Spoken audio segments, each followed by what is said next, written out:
تا آخر ویدیو با من همراه باش، یه سورپرایز بسیار ویژه برات دارم.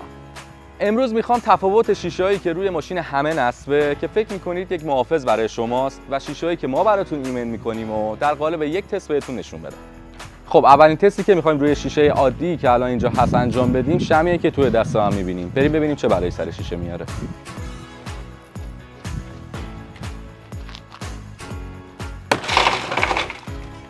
خب اصلا همونطور که میبینید با همین ضربه اول شیشه پوچ شد، دیگه نیازی به وسایل دیگه ای نیستش. حالا بریم سراغ شیشه‌ای که ما میخوایم براتون ایمن کنیم.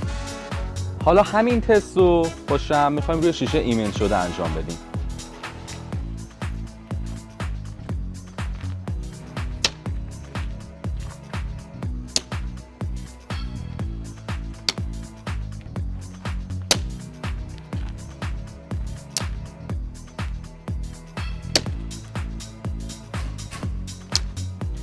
خب همونطور که میبینید اتفاقی برای شیشه نیفتاده، هیچ اتفاقی. میخوایم بریم حالا سراغ تست بعدیمون که این بار با چماق هستش.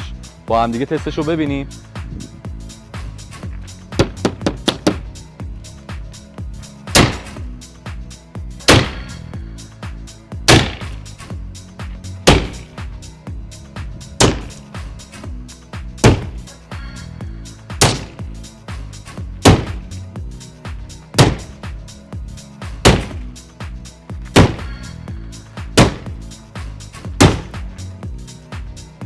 ادامه بدید.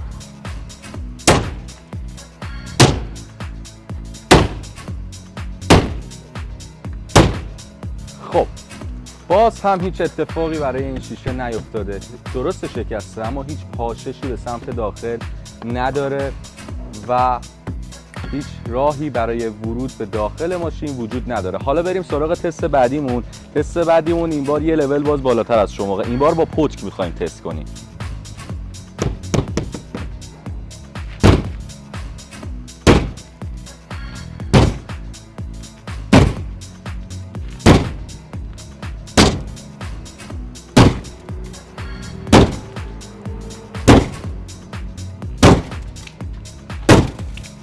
خب باز هم ببینید شیشه کاملا استقامت خودش رو حفظ کرده و از این ورم با هم ببینیم. من دست میکشم کاملا، هیچ پاششی به سمت داخل ماشین به هیچ عنوان وجود نداره.